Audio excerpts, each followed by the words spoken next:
था। उस जंगल के पास ही एक छोटा सा गांव था। उस गांव का एक छोटा सा लड़का रामू उस जंगल में जाकर उस आम के पेड़ के पास खेलता रहता था।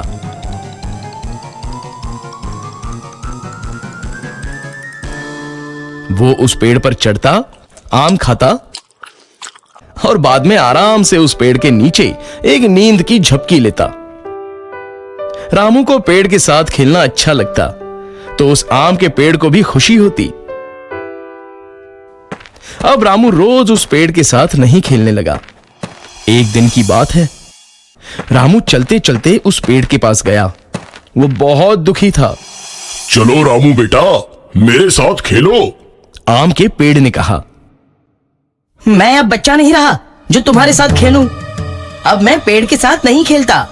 रामू ने जवाब दिया, मुझे अब खिलौने चाहिए और खिलौने खरीदने के लिए पैसों की जरूरत है। रामू आगे बोला, माफ करो बेटा, पर मेरे पास पैसे नहीं है, परंतु तुम आम तोड़ सकते हो और उसे बाजार में जाकर बेचकर पैसे कमा सकते हो। रामू ये सुनते ही खुश हो गया। उसने आम तोड़े, उसे जमा किया और खुशी खुशी वहां से चला गया। लेकिन बहुत दिनों तक रामू वापस उस आम के पेड़ के पास नहीं आया। बेचारा आम का पेड़ बहुत दुखी हो गया। कुछ सालों बाद रामू अब आदमी बन गया था। फिर से उस आम के पेड़ के पास वो आया। आम का पेड़ खुश हुआ और बोला, रामू बेटा, चलो आओ, अरे मेरे साथ खेलो। मुझे तुम्हारे साथ खेलने का टाइम नहीं है, और वैसे भी अब मैं बड़ा हो गया हूँ। मुझे अब मेरे परिवार के लिए काम करना है। हमें एक घर चाहिए, क्या तुम मेरी मदद कर सकते हो? रामू ने पूछा।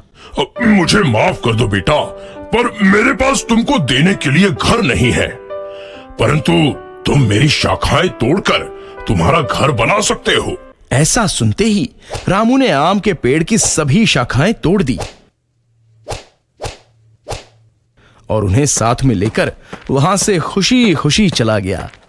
शाखाएं टूटने के बावजूद आम का पेड़ खुश था, परंतु रामू उसके बाद नहीं आया और पेड़ बेचारा बहुत दुखी हुआ।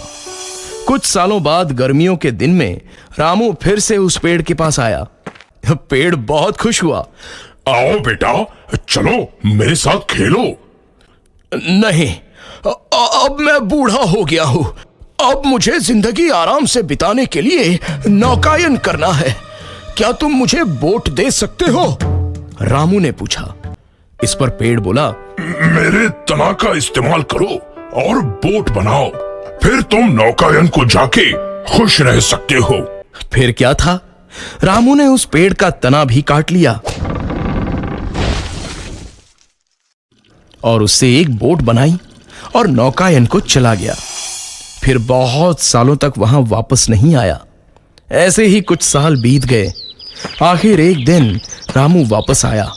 रामू को देखकर पेड़ बोला, मुझे माफ करना बेटा, परंतु तुम्हें देने के लिए अब मेरे पास कुछ नहीं बचा है। आम तो कभी के खत्म हो गए। रामू बोला, कोई बात नहीं, अब मेरे दांत भी तो नहीं है आम खाने के लिए। पेड़ बोला, तुम्हें खेलने के लिए अब शाखाएं भी नहीं है। पर अब मैं भी बहुत बूढ़ा हो गया हूं शाखाओं पर चढ़ने के लिए। रामू ने जवाब दिया। पेड़ इस पर बोला, मेरे पास सचमुच कुछ नहीं बचा है तुम्हें देने के लिए, बस ये मरने वाली जड़ी है मेरे पास। और आम का पेड़ रोने लगा।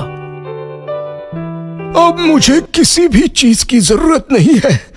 अब मैं थक गया हूं, बस आराम करना चाहता हूं। रामू बोला। पेड़ बोला, तो फिर तो अच्छा है, पेड़ की जड़ें आराम के लिए सबसे अच्छी जगह होती हैं। आओ मेरे पास बैठो और आराम करो। रामू नीचे बैठा। आम का पेड़ खुश हुआ और वो रोने लगा।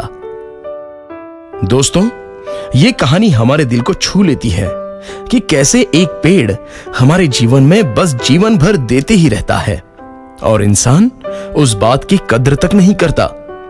पेड़ हमें छांव और फल देते हैं, लकड़ियां देते हैं, पर हम इंसान उन्हें बेरहमी से हमारे फायदे के लिए काटते हैं और वापस कुछ नहीं देते। दोस्तों, आपसे गुजारिश है कि आप नया पेड़ नहीं लगा सकते तो कम